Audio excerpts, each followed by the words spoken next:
열왕기상 11장.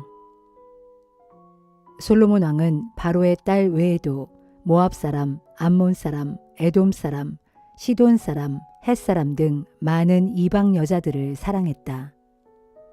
일찍이 주께서는 다른 민족들을 두고 이스라엘 백성에게 경고했었다. 너희는 다른 민족들과 결혼해서는 안 된다. 그들이 너희를 꾀어 자기들의 신들을 섬기게 할 것이기 때문이다. 그런데도 솔로몬은 이방 여자들과 사랑에 빠진 것이다.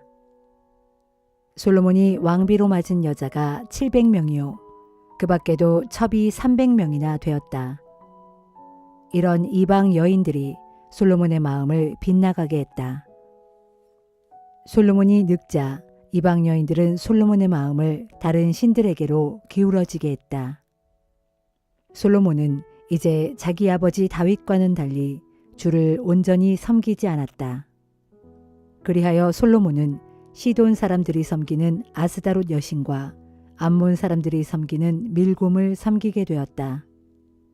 솔로몬은 주의 마음에 거슬리는 일을 저지르고 아버지 다윗과는 달리 주를 섬기는 마음이 온전하지 못했다.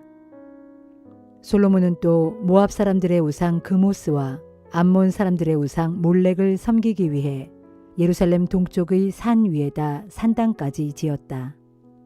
그리고는 이방의 아내들이 하자는 대로 그들의 신들에게 분향도 하고 제물도 바쳤다.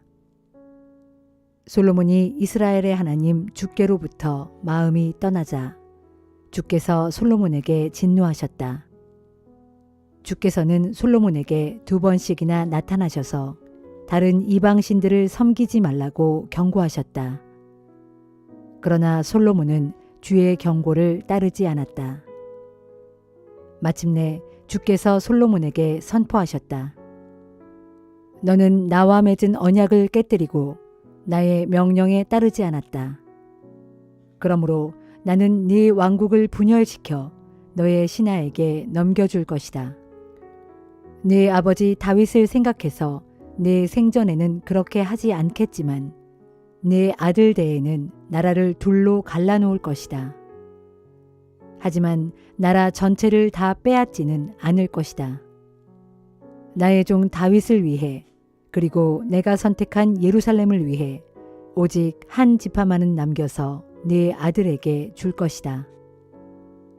주께서 에돔 사람 하닷으로 하여금 솔로몬을 거슬러 일어나게 하셨다. 그는 본래 에돔의 왕손이었다. 일찍이 다윗이 에돔을 정복했을 때 군사령관 요압은 죽은 부하들의 시체를 묻어주기 위해 에돔으로 간 적이 있었는데 그때 요압은 에돔의 남자들을 다 쳐서 죽였다. 즉 요압과 그의 부하들은 에돔 땅에 6개월 동안 머물면서 에돔 남자들을 모조리 쳐 죽였던 것이다. 그러나 당시 어린 소년이었던 하닷은 자기 아버지를 섬기던 신하 몇 사람을 데리고 이집트로 피신했다. 그들은 미디안을 떠나 바란으로 갔고 그곳에서 원주민들 몇 사람을 데리고 이집트의 파라오에게로 갔다. 그때 바로는 하닷에게 집과 땅과 식량을 제공해 주었다. 그리고 파라오는 하닷을 총애하여 자기 아내인 다브네스의 여동생을 그에게 아내로 주었다. 다브네스의 여동생은 하닷에게 그누밧이라는 아들을 낳아주었는데 다브네스는 그누밧을 이집트 왕궁으로 데려가서 왕자들과 함께 키웠다. 그 뒤에 하닷은 다윗과 그의 군사령관 요압이 죽었다는 소식을 듣고 파라오에게 간청했다. 제가 고국으로 돌아갈 수 있도록 허락해 주십시오. 그러나 파라오는 선뜻 허락하지 않았다. 여기서 부족한 것이 무엇이 있다고 그대는 고국으로 돌아가고 싶어 하느냐?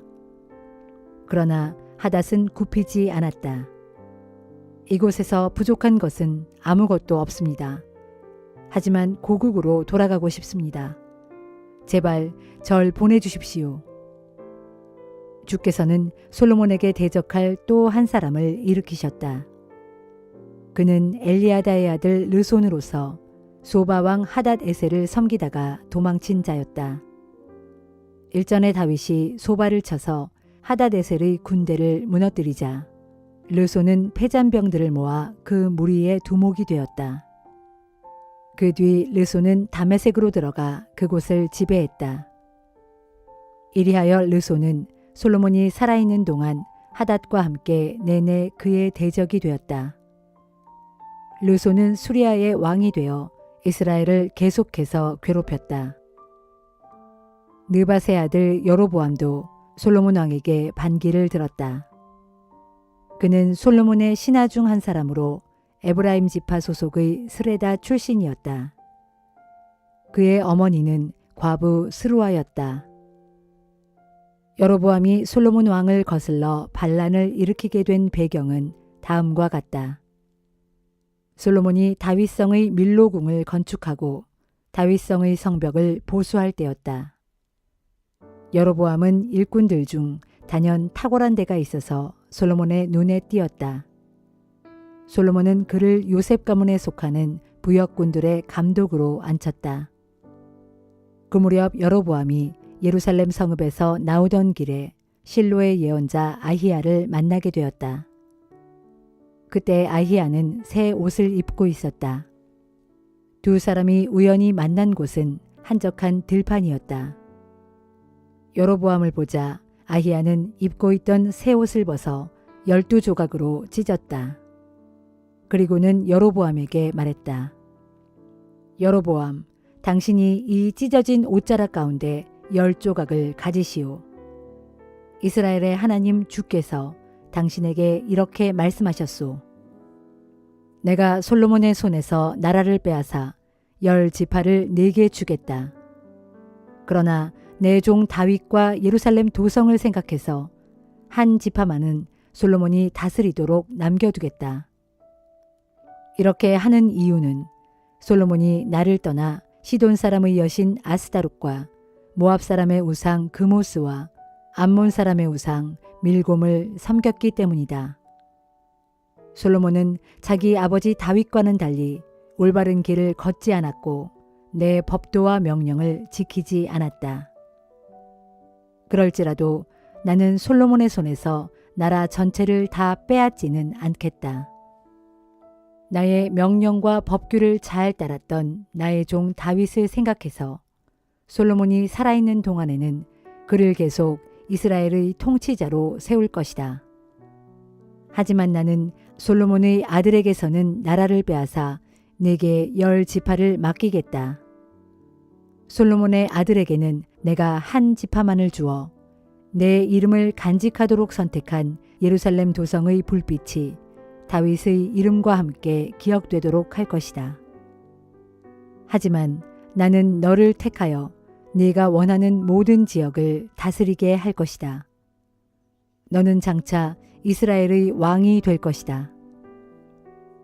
나의 종 다윗처럼 네가 나의 명령에 순종하고 올바른 길을 걸으며 나의 가르침과 계명에 따라 살아가면 나는 항상 너와 함께 할 것이다. 내가 다윗에게 왕조를 세워주었던 것처럼 네 왕조도 견고하게 세워서 이스라엘을 네게 줄 것이다. 솔로몬이 지은 죄 때문에 내가 이렇게 다윗의 자손들을 괴롭게 하겠지만 영원히 그렇게 하지는 않을 것이다. 그러므로 솔로몬 왕은 정적 여로보암을 죽여 없애려고 했다. 하지만 여로보암은 이집트로 도망쳐서 시삭 왕에게로 갔다. 거기에서 그는 솔로몬이 죽을 때까지 머물러 있었다. 솔로몬 왕의 통치 기간에 생긴 다른 사건들과 또 그가 보여준 놀라운 지혜에 관한 이야기는 솔로몬 연대기에 모두 기록되어 있다.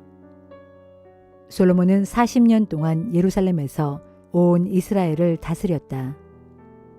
솔로몬이 죽자 그는 다윗성에서 선조들과 함께 묻혔다. 그리고 그의 아들 르호보암이 그의 뒤를 이어 이스라엘의 왕이 되었다.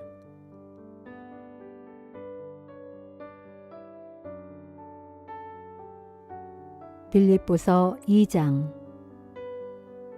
그러므로 여러분이 그리스도 안에서 무슨 격려나 무슨 사랑의 위로나 무슨 성령의 교제나 무슨 자비나 무슨 긍휼을 베풀려거든 여러분은 한 마음과 한 뜻으로 같은 사랑을 가지고 하나가 되어 행함으로써 내 기쁨이 넘치게 해주십시오.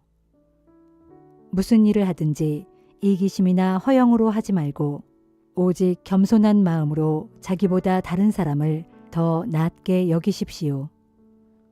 또한 여러분은 각자 자기 일만 돌보지 말고 다른 사람의 일도 관심을 갖고 돌보아 주십시오.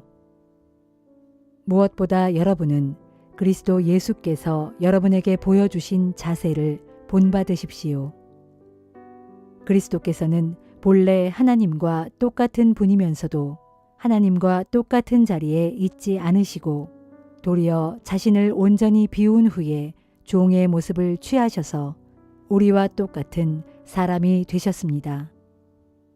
이처럼 사람의 모습으로 이 땅에 오신 그리스도께서는 자기를 온전히 낮추셔서 죽기까지 아버지 하나님께 순종하셨으니 곧 십자가에 달려 죽으신 것입니다. 그러므로 하나님께서는 그를 가장 높은 자리에 올려주시고 그에게 모든 이름들 위에 뛰어난 이름을 주셨습니다. 그리하여 하늘에서나 땅 위에서나 땅 아래에 있는 모든 만물이 예수의 이름 앞에 무릎을 꿇고 다 함께 입을 모아 예수 그리스도가 주이심을 고백하게 하심으로써 아버지 하나님께 영광을 돌리게 하셨습니다. 사랑하는 나의 형제들이여, 여러분이 항상 순종해 왔듯이 내가 여러분과 함께 있을 때뿐만 아니라 내가 없을 때에도 더욱더 순종함으로써 두렵고 떨리는 마음으로 자신의 구원을 계속 이루어 가도록 하십시오. 하나님께서는 여러분 안에서 활동하셔서 자신의 기쁘신 뜻에 따라 여러분으로 하여금 결정하게 하고 또 실천하게 하시는 분이십니다. 무슨 일을 하든지 불평이나 다툼 없이 행하도록 하십시오. 그리하면 여러분은 비뚤어지고 뒤틀린 세대 속에서 흠없고 순결한 하나님의 자녀가 되어 하늘에 빛나는 별처럼 세상에 빛을 발하게 될 것입니다. 또 생명의 말씀을 굳게 붙잡도록 하십시오. 그러면 내가 애써 달려온 것과 힘써 수고한 것이 헛되지 아니하여서 그리스도께서 다시 오실 그때에 내가 여러분으로 인해 자랑스러워하게 될 것입니다. 형제들이여, 여러분이 드리는 믿음의 제사 위에 설령 내 생명의 피가 부어진다고 할지라도 정녕 나는 기뻐하고 여러분 모두와 더불어 기뻐할 것입니다. 그러니 여러분도 이와 같이 기뻐하고 나와 더불어 기뻐하십시오. 주께서 허락하신다면 나는 디모데를 가까운 시일 안에 여러분에게 보내려고 합니다.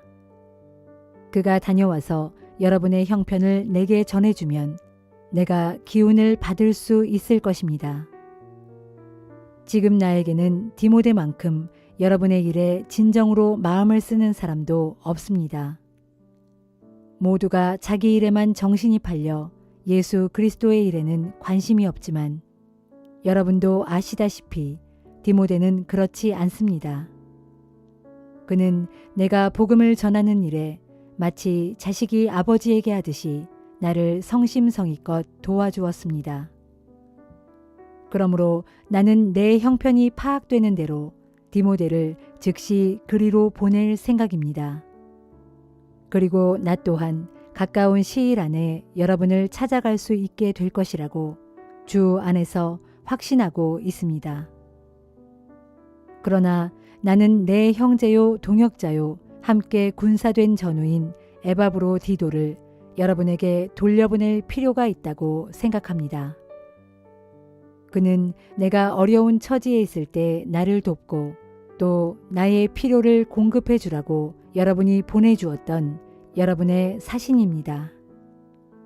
지금 그는 여러분을 몹시 그리워하고 있습니다. 게다가 자기가 병으로 고생했다는 소식이 여러분에게 전해진 것을 알고는 걱정에 쌓여 지냅니다. 사실 그는 여기서 병치레를 하느라 거의 죽을 뻔했습니다.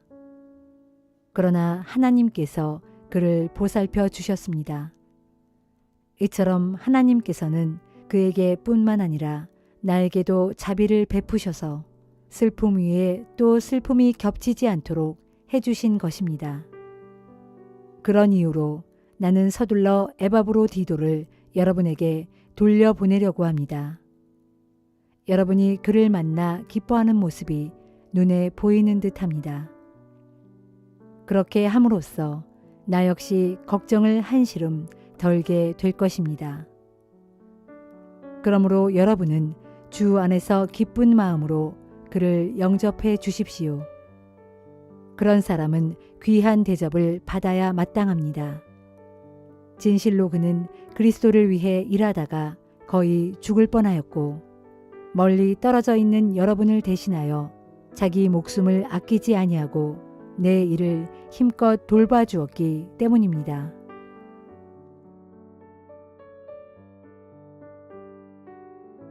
에스겔 41장. 그 사람이 또 나를 데리고 성전 본당의 성소로 들어가서 문간 입구에 벽기둥을 쟀다. 문간 좌우에 튀어나온 그 벽기둥의 두께는 좌우 양쪽이 똑같았는데 이쪽이 6규빗이고 저쪽도 6규빗이었다. 그리고 문간 통로의 너비는 10규빗이었고 문간 통로 옆에 벽 너비는 좌우 양쪽이 똑같이 각각 5규빗이었다. 그가 또 성전 본당의 성소 크기를 재니 그 길이가 40규빗이고 그 너비가 20규빗이었다. 그 사람이 또 성소 안쪽의 지성소로 들어가서 문간 좌우에 튀어나온 벽기둥을 재니 그 두께가 2규빗이었다. 그리고 문간 통로의 너비는 6규빗이었고 그 벽의 너비는 양쪽 모두 똑같이 7규빗이었다. 그 사람이 지성소 내부를 재니 그 전체의 크기는 길이와 너비가 똑같이 각각 20규빗이었다. 그때 나를 안내하던 그 사람이 내게 말했다. 바로 이곳이 지성소다. 나를 안내하던 그 사람이 또 성전의 안벽을 재니 그 두께가 6규빗이었다. 그리고 성전 건물의 삼면에는 빙 돌아가며 작은 골방들이 있었는데 그 너비는 모든 방들이 똑같이 각각 4규빗씩이었다. 이 작은 골방들은 방 위에 방이 있는 구조로 모두 3층을 이루고 있었는데 각 층마다 작은 골방들이 30개씩 있었다. 그런데 이 작은 골방들은 계단식으로 된 성전 외벽에 얹혀지었기 때문에 그 들보가 성전의 벽 자체를 파고 들어가지 않았다. 성전 3면을 돌아가며 지어진 이 작은 골방들은 계단식 구조로 되어 있었기 때문에 그 층이 위로 올라갈수록 넓어졌다. 그리고 이 구조물들은 계단을 통해 맨 아래층에서 중간층을 거쳐 맨 위층으로 올라가게 되어 있었다. 내가 또 보니 성전 둘레의 지대는 다른 곳들보다 더 높이 솟아 있었는데 그 높이는 곧 작은 골방들의 기초 높이였다. 그 높이는 한 장대 곧 6규빗이었다. 그리고 이 작은 골방들의 외벽 두께는 5규빗이었다. 또 작은 골방들의 바깥에는 빈터가 있었는데 이 빈터는 성전 3면을 빙 둘러있는 뜰로서 그 너비는 20규빗이었다. 이 작은 골방 건물의 출입문들은 이 빈터 곧 뜰을 향해 나 있었는데 하나는 북쪽 방향으로 나 있었고 다른 하나는 남쪽 방향으로 나 있었다. 그리고 그 출입문 주변에 둘러있는 뜰의 너비는 5규빗이었다. 또 성전 본당의 서쪽 뜰 뒤에 건물이 하나 있는데 그 너비는 70규빗이고 그 길이는 90규빗이며 그 건물 사면의 벽 두께는 5규빗이었다. 나를 안내하던 그 사람이 이번에는 성전 본당의 전체 크기를 재었다. 성전 본당의 너비는 100규빗이었고 또 서쪽 뜰과 거기 있는 별관 건물과 그 건물의 벽을 모두 포함하여 그 길이가 또한 100규빗이었다. 성전 본당의 너비도 남쪽과 북쪽의 뜰을 포함하여 그 너비가 100규빗이고 또 성전 본당 앞에서 동쪽으로 향하고 있는 뜰, 곧 번제단이 놓여있는 뜰의 너비도 100규빗이었다. 또 그 사람이 성전 본당의 뒷뜰에 있는 별관 건물을 그 좌우편의 벽까지 포함하여 재보니 그 너비도 100규빗이었다. 성전 본당의 지성소와 성소와 현관의 구조물 전체, 그리고 그것에 딸린 건물인 성전 3면으로 빙 둘러있는 작은 골방들의 안쪽 벽면 모두는 채광을 위한 창문, 곧 닫힌 창들을 제외하고는 바닥에서부터 천장에 이르기까지 모두 널판이 입혀져 있었다. 현관의 문간 통로 위쪽과 성전 본당의 내전인 지성소와 외전인 성소의 사면벽도 다 널판으로 입혀져 있었는데 그 사람이 재어본 치수 그대로 입혀져 있었다. 또 입혀진 널판들에는 그룹과 종려나무 형상이 새겨져 있었는데 두 그룹 사이에 종려나무가 하나씩 새겨져 있었고 각각의 그룹마다 2개의 얼굴을 가지고 있었다. 하나의 얼굴은 사람의 얼굴이었는데 이쪽 편에 있는 종려나무를 바라보고 있었고 다른 하나의 얼굴은 사자의 얼굴이었는데 저쪽 편에 있는 종려나무를 바라보고 있었다. 성전 본당 내부의 사면벽 전체가 이런 그림으로 장식되어 있었다. 성전 본당의 바닥에서 문간 통로의 윗부분에 이르기까지 성전 본당의 모든 내부 벽에 그룹들과 종려나무들이 새겨져 있었다. 성소 출입구의 좌우 문기둥 모양은 네모졌고 지성소 출입구의 좌우 문기둥 모양도 역시 네모졌다. 그리고 지성소 앞, 곧 성소의 중앙에는 나무 제단이 놓여 있었는데 그 높이가 3규빗이고 그 길이가 2규빗이었다. 이 제단은 그 모서리와 밑바닥과 옆면이 다 나무로 만들어졌다. 이때 나를 안내하던 그 사람이 내게 말했다. 이 제단은 주님 앞에 있는 상이다. 성전 본당의 지성소와 성소에는 각각 문이 있었다. 그리고 각 문마다 좌우로 문짝이 2개씩 있었는데 각 문짝에는 아래 위로 2개의 돌저기가 붙어 있었다. 지성소와 성소에 있는 이 4개의 문짝에는 사면벽과 마찬가지로 그룹과 종려나무가 새겨져 있었는데 성전 본당의 현관 앞에는 나무로 만든 디딤판이 있었다. 또 성전 본당 현관의 양쪽 벽에는 곳곳에 붙박이 창문이 나 있었고 그 덧댄 널판 위에는 종려나무 그림이 새겨져 있었다. 성전 본당의 작은 골방들과 나무 디딤판도 역시 그러하였다.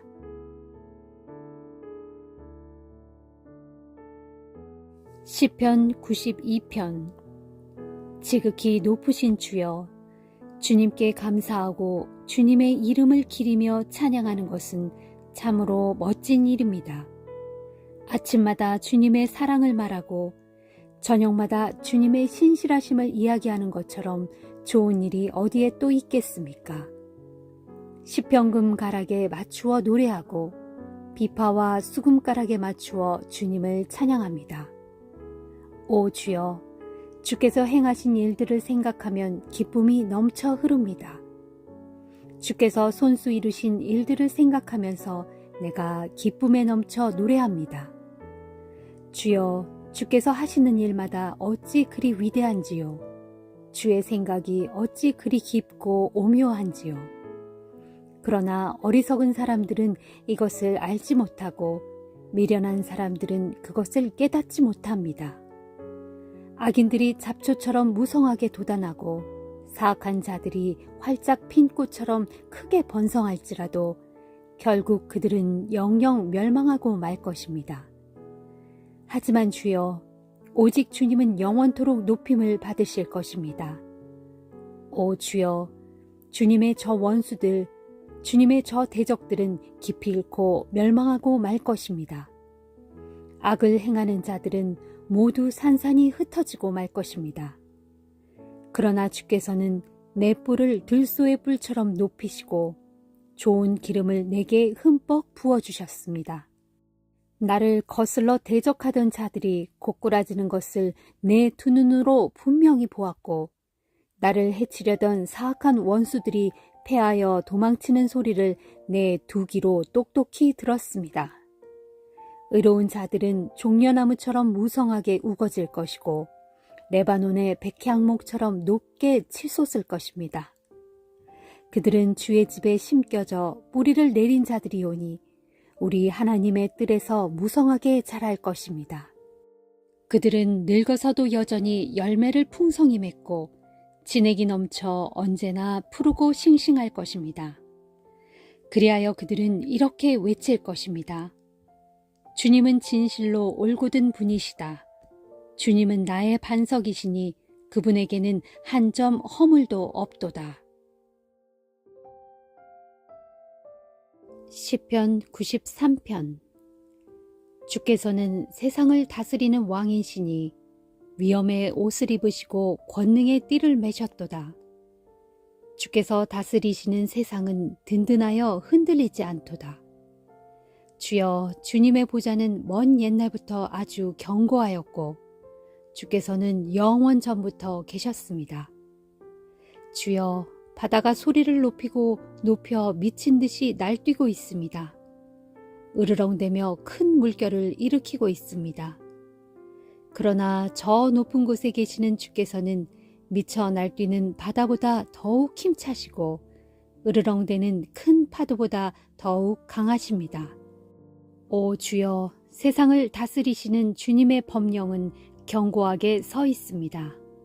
또한 주님의 집은 영원 무궁토로 거룩함으로 단장하고 있습니다.